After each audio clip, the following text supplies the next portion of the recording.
Assalamualaikum warahmatullahi wabarakatuh.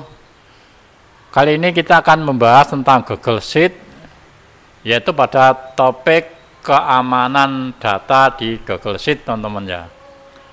Nah, di sini mengapa data kita di Google Sheet itu perlu diamankan? Karena alasannya ini ya, teman-teman ya. Jadi yang pertama, kita berjaga-jaga agar data kita itu tidak diubah oleh orang lain tanpa izin. Lalu yang kedua, data kita terhapus atau hilang karena kesalahan pengguna, misalnya salah ngetik atau dipakai oleh orang yang tidak berwenang dan sebagainya. Yang ketiga, data kita diakses oleh orang-orang yang tidak berkepentingan sehingga disalahgunakan. Dari ketiga alasan ini, maka kita perlu mengamankan data kita di Google Sheet ya. Lalu resikonya apa jika data itu tidak diamankan? Ya ini resikonya ya. Salah satunya atau salah tiganya adalah perubahan data yang tidak sengaja, seperti tadi yang saya sebutkan ya. Lalu kesalahan kolaborasi, kita kerjasama dengan teman untuk sama-sama mengedit data dan ternyata tidak sesuai dengan harapan kita. Kemudian penyalahgunaan data kita diselewengkan atau disalahgunakan. Solusinya bagaimana? Nah, yang akan kita bahas di video ini adalah ini, teman-teman ya. Solusinya untuk mengatur keamanan data Google Sheet kita, yaitu ada beberapa cara, teman-teman ya. Yang pertama, jika kita ingin meng-share data kita dengan orang lain atau kolaborasi, maka kita harus mengatur izin akses file data kita. Ya.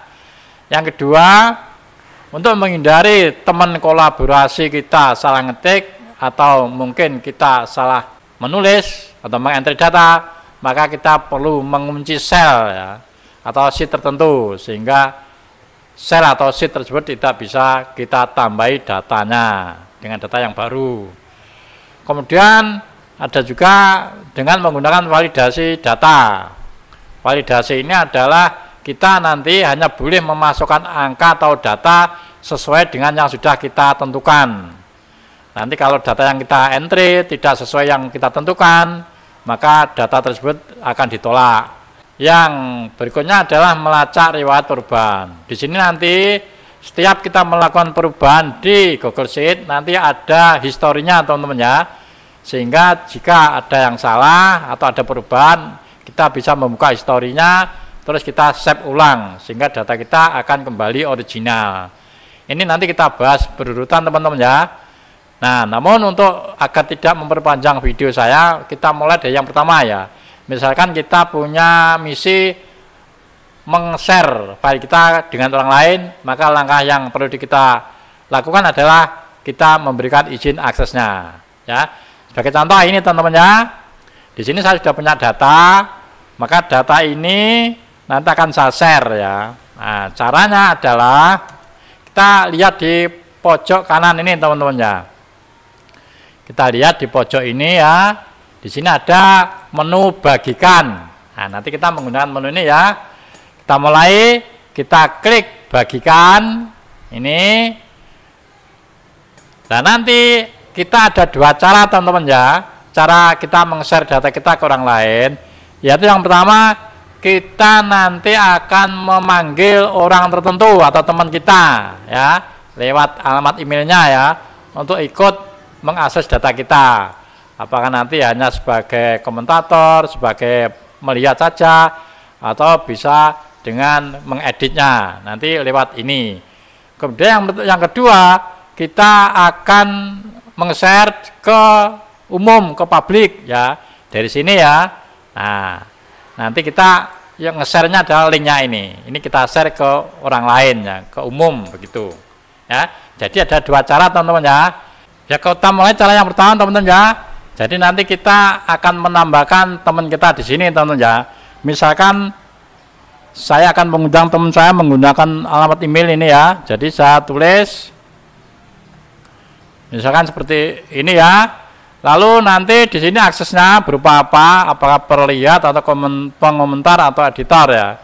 Misalkan ini saya pilih editor, kemudian silakan pesan yang mau diberikan ke teman kita ini apa? Misalkan tolong bantu. Nah, edit data misalkan ya.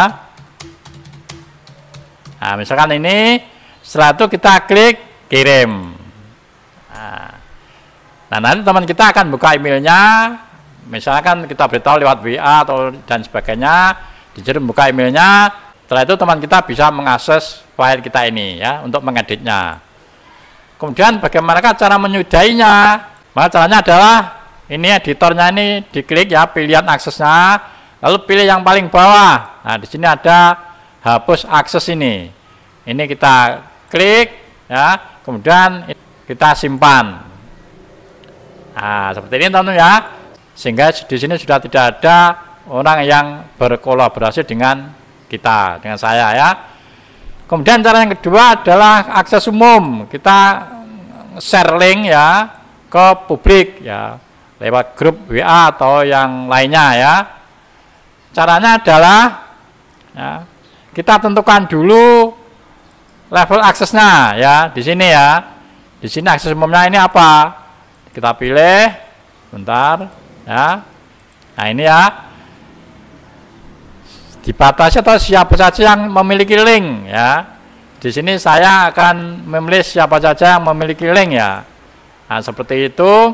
Kemudian setelah itu di sini ada menu barunya ya. Kita klik. Nah ini apakah seperti tadi ya, perlihat, pengemutar atau editor. Ini saya pilih perlihat ya, untuk menjaga keoriginalan data saya. Setelah itu baru ini kita salin linknya. Nah setelah disalin, kita bisa meng-share link ini ke publik lewat grup WA atau grup-grup yang lain. Jadi seperti itu teman-teman ya. Terima kasih, semoga bermanfaat. Assalamualaikum warahmatullahi wabarakatuh.